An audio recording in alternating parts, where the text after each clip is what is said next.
औज़ुबिल्लाहिमिनश्शैतानिर्रजीम बिस्मिल्लाहिर्रहमानिर्रहीम। सबसे पहले आपको अपने चैनल पर मैं खुश आमदीद कहता हूँ। और जैसा कि आपको मालूम है, हमारा जो इदारा है लैंड फॉर सेल पंजाब इन पाकिस्तान पूरे पाकिस्तान से ज़मीन सेल परचेज़ का काम सर अंजाम दे रहा है। बहुत से लोगों ने मेरी पिछली वीडियो पर अच्छा रिस्पॉन्स दिया और जो ज़मीन मैंने इस पहली वीडियो में दिखाई तो बहुत से लोगों ने रब्ता भी किया और मैंने इनको ये ज़मीन जो है वो विज़िट भी कराए और इसी के साथ जो कागजात थे ज़मीन के रिलेटेड वो भी दिखाए। अब मसला ये था कि ज़मीन बहुत सस्ती थी और जो ऑफ़र थी वो बहुत ही कमाल की थी। अब ज़मीन तो किसी एक बंदा ने ही ख़रीदनी थी, तो इस बात से ना जो मेरे प्यारे व्यूवर हैं ना वो बहुत नाराज़ और खफा हो गए कि ये जो ज़मीन है वो तो हमने ख़रीदनी थी, आपने किसी और को लेकर दे दी। अब मेरे प्यारे दोस्तों, अब आप ही बताएं, मेरा तो इसमें कोई कसूर नहीं है, लेकिन मेरी ये कोशिश रहेगी कि आपको इंतहाई सस्ती और जो ज़रखेज़ ज़मीन है वो आपके लिए ढूंढ कर मैं लाऊँ ताकि आपकी मुझसे नाराज़गी भी दूर रहे। तो इसी को मद्देनज़र रखते हुए मैं आज की जो ज़मीन है वो आपके लिए लेकर आया हूँ। इसका जो टोटल रकबा है वो 8 एकड़ है और इनमें से जो 6 एकड़ रकबा है वो बेचना चाहते हैं और जो इसकी कीमत है वो उन्होंने फ़ी एकड़ 90,000 मुकर्रर की है। अब ये जो कीमत है वो इसलिए बहुत कम है क्योंकि ये जो इलाका है ना वो थोड़ा सा ना शहर से दूर है। इसी के साथ जैसा कि मैंने थंबनेल में मेंशन किया था कि ये जो रकबा है ना हीर रांझा के गांव के करीब ही है, यानी कि तख्त हज़ारा के करीब है, क्योंकि जो हीर रांझा की पैदाइश थी ना वो इसी तख्त हज़ारा में हुई थी। तो ये जो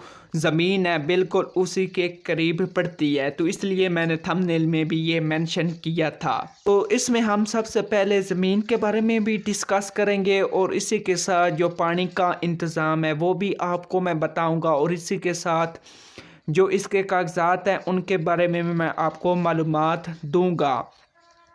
तो सबसे पहले बात कर लेते हैं ज़मीन की, यानी जो इसकी मिट्टी है। इसकी जो मिट्टी है ना वो भाई इंतहाई ज़रखेज़ मिट्टी है। बहुत से लोगों को मसला क्या होता है कि जब वो बीज वगैरह बोते हैं ना तो उनको उसकी पैदावार से ना बहुत ज़्यादा ना गहरा तल्लक होता है।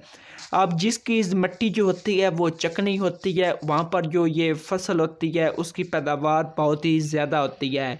और जिस ज़मीन की जो मिट्टी होती है वो चिकनी नहीं होती, यानी रेतली ज़मीन जिसको हम कहते हैं, अगर वो होती है तो वहाँ पर जो पैदावार होती है वो अच्छी नहीं होती। तो लोग ज़्यादातर प्रेफर करते हैं, मतलब जिसको तरजीह देते हैं वो चिकनी मिट्टी ही को तरजीह देते हैं। तो ये मेरी भी कोशिश होती है कि आपके लिए ज़रखेज़ यानी कि चिकनी मिट्टी वाली ज़मीन आपके लिए लेकर आऊँ। यहाँ पर भी आप देख सकते हैं कि ये जो सरसों के खेत हैं वो कितने मतलब ना घने हैं, तो पैदावार तो आपके सामने है। यहाँ पर ना नीचे गन्ने की काश्त भी की गई है और इसी के साथ जो सरसों के खेत हैं वो भी लगाए गए हैं। क्योंकि ये ज़मीन इतनी ज़रखेज़ है ना, इस ज़मीन से ना एक फसल की बजाय ना दो दो फसलें ली जाती हैं, यानी कि दो दो फसलों को उगाया जाता है। और फिर भी आप देख सकते हैं कि कितनी घनी ये सरसों हुई खड़ी है। इसका पानी का इंतज़ाम बहुत ही आला किस्म का है, यानी इसका जो पानी है ना वो सोलर पैनल्स पर है, जिनको हम सोलर प्लेट्स या शमसी तवानाई भी कहते हैं। ठीक है, एक डेरा है, उस डेरे के अंदर मोटर है जिसके अंदर ये सोलर प्लेट्स भी लगी हुई हैं और इसी के साथ जो मोटर है, पानी वाला ट्यूबवेल जिसको हम कहते हैं, वो भी उसी डेरे के अंदर है। तो यहीं से ना पानी निकल कर आता है और सरसों को दिया जाता है। और इसके अलावा जो आपकी ज़मीन जो आप जिसके आप अभी मालिक बनने वाले हैं ना, जो भी खुशकिस्मत होगा, क्योंकि ये खुशकिस्मतों को ऐसी ज़मीन मिलती है इतनी कम प्राइस में, यानी कि इतनी कम कीमत में, तो ये पानी इंतहाई करीब होने की वजह से ना आपको इसका बहुत ज़्यादा फ़ायदा भी मिलने वाला है। क्योंकि ना अगर पानी दूर हो तो पानी को दूर ले जाने के लिए ना बहुत ज़्यादा ना मुशक्क़त करनी पड़ती है, बहुत मेहनत करनी पड़ती है। लेकिन आपने जैसे ही ट्यूबवेल को चलाया तो आपका पानी डायरेक्ट आपके ज़मीन को लगेगा, यानी आपकी फसल को लगेगा। यानी आप ये भी कह सकते हैं कि पानी का आपने बिल्कुल टेंशन नहीं लेनी, पानी का कोई खर्चा ही नहीं है। और इसी के साथ अभी हम इसकी ज़मीन के जो कागजात हैं उनके बारे में बात कर लेते हैं। तो जो ज़मीन के कागजात हैं ना वो एक एकदम से ना कंप्यूटराइज हैं, बिल्कुल क्लियर कागजात हैं, कोई इनमें ना ऊंच लफंगा वगैरह नहीं है,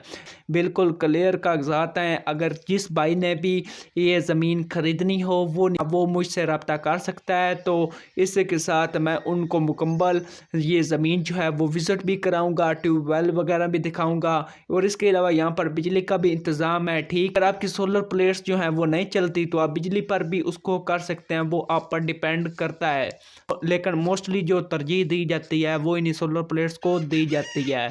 तो मैं आपकी जिनकी ये ज़मीन है उनसे मुलाकात भी करवाऊंगा और आपको उनसे कागजात लेकर आपके हवाले भी करूंगा, और आपकी जो डील होगी उसको मुकम्मल करवाने में भी मेरा हाथ होगा। ठीक है, तो आई होप आज की ज़मीन के बारे में जितनी भी इंफॉर्मेशन और नॉलेज मैंने आपको दी है आपको ज़रूर पसंद आई होगी। तो वीडियो को आज आपने लाइक भी करना और चैनल को सब्सक्राइब कर लेना।